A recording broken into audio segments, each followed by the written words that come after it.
Moulding, there we go. So another weekend, another food festival. Well, last weekend was obviously very different. British Street Food Award finals up in Hull, which I'm still absolutely gobsmacked with the level of competition that was up there.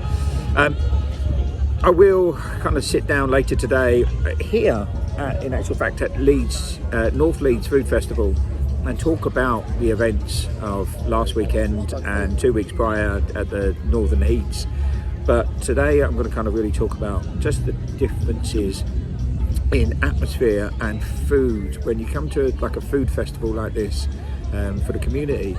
It's got such an array of different outlets, little artisan operators and producers. I mean, I've just seen everything from wax and wax candles, homemade candles and soaps, all the way through to like fudge gin and toffee gin and chili sauces and volcano cookies and coffees, you name it. But I thought I'd start really with one of my old friends who were right behind me, Pabs Dubber. When I first came up here to Leeds, they were the first people that I bumped into, in actual fact, on my little recce reconnaissance mission to Trinity Kitchen in Leeds. They were there, Pabs Dubber, little Indian street food operators, based here in Leeds. Raj and his wife set up their samosa chaat, their curry dishes, and you know what? It gave me a little bit of hope for Trinity Kitchen, and sure enough, when they came out and we went in, it was a great friendship that we forged, because I didn't know any of the suppliers locally for ghee or for atta or for chol or rice or anything like that. And Raj, bless him, you know, I'd pick up the phone and he'd come out and get it, and he'd jump in a car, drive up to Trinity with all the stock. Obviously I'd have to pay for the stock, he wouldn't just do it free of charge. But he did it in his own free time and his own good heart. And it's that which a street food community kind of stick together, and it's good to see, you know, after the pandemic and everything that's been happening over the last 18 months to 2 years, that we're all getting out again. And it was nice talking to his wife just now, that, you know what, their place at White Rose Centre, the restaurant, is still temporarily closed, and they're focusing on the outside catering, outdoor catering events, weddings, festivals like this. And even here with the music on the background from the stage, you can hear the Bhangra music playing away from their stall. So you've got the sights, the sounds, the smells of Punjab just here in Roundhay Park in Leeds. Could you ask for more? Well, no, you couldn't really, but I've got more. A simple thali.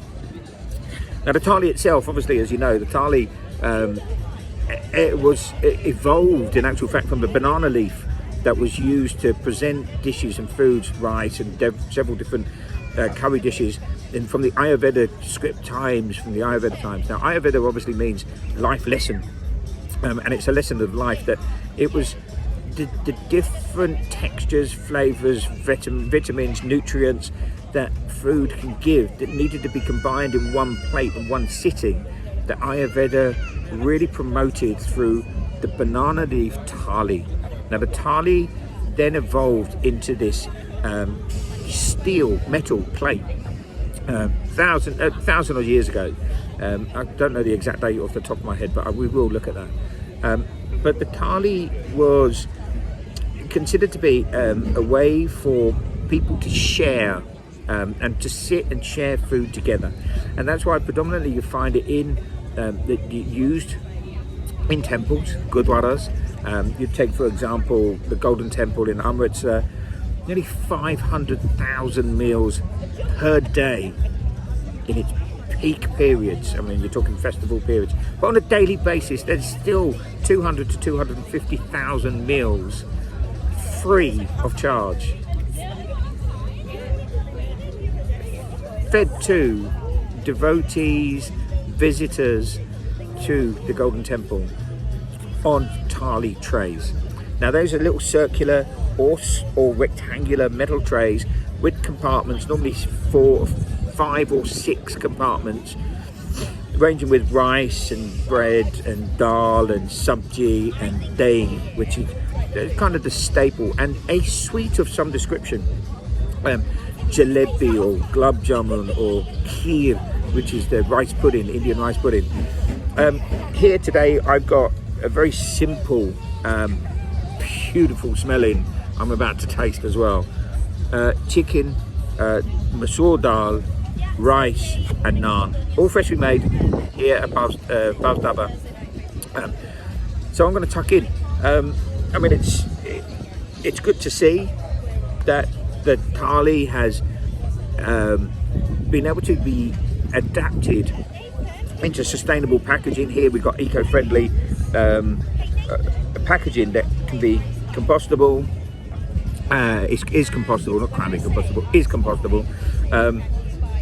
And we can enjoy it as street food, which is what Indian food has potentially been, has predominantly been. Because when you go to India, for those who have been fortunate enough to travel to India and those who would like to go to India, you just sit on the street sides. Everything is about community spirit. It's about eating at a little stand. I don't know if you can see in the background there, I'm kind of pointing to it there. There's that little cart. That's a little Golgappe chaat cart.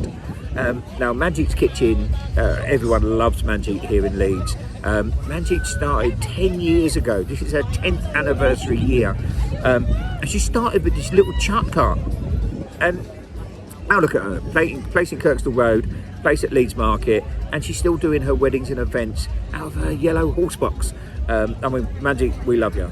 And I was fortunate enough to work with her a few weeks ago, as you know, at the British Street Food Awards.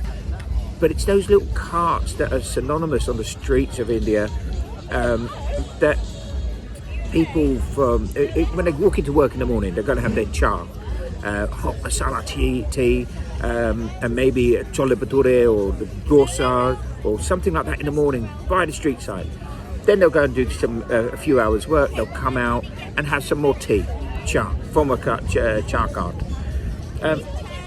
Or they'll send the boy or the young lads from the office to run out and go and get it from the car and come back in with these little carriers of glass cups half full of spiced piping hot tea.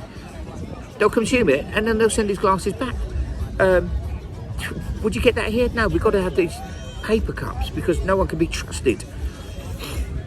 This is a country with millions and millions, 5 times the amount of people that we have here in the UK, and they are more trusted with returning goods and returning things than here in the UK. That's sad to know, really, isn't it?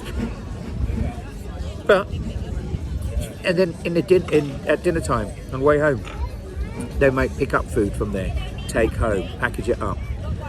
Sometimes they'll go and cook at home. However, they'll still go out late evening to meet a friend at a cart to have golgappe or pani puri as they call it in some places, or they'll have chole, or they'll have cha, or they'll have chaat. They'll have something to eat together. For me, it's done. Now, in true Rennie style, I've been talking too much. My food's gone cold. But there we go.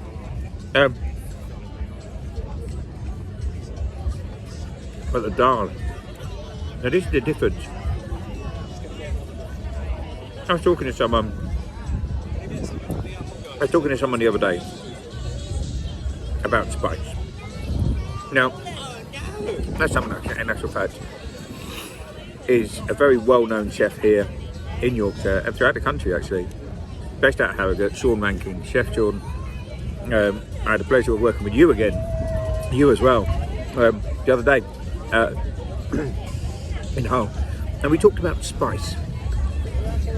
We talked about chilies, and he actually said to me, he said, you know, Rennie, we go to an Indian restaurant, and some of the spiciness in the foods is so overpowering, but that he realises and he understands that it's not authentic Indian food and some of these experiences that he's had. But when he then went on to describe that when he's had authentic Indian food and regional Indian food from South India, East, West, North India, Bangladesh, Pakistan, you name it, when it's been home cooked, authentically made, it's a completely different experience, because it's not about burning your palate, burning your tongue, burning your senses. It's about an explosion of flavours and tastes all over. And that was the difference. And that's what we go on to talk about, or I'll be going on to talk about in an upcoming review or blog. Sorry, that's gone down the wrong hole because I'm talking too much. So it's going to come on as a talk about spice, and an understanding of spice. So for the minute, I'm going to carry on eating because I need to focus on this, because it's going to go stone cold otherwise. I'm going to love you and leave you, and I'll come back to you in a minute.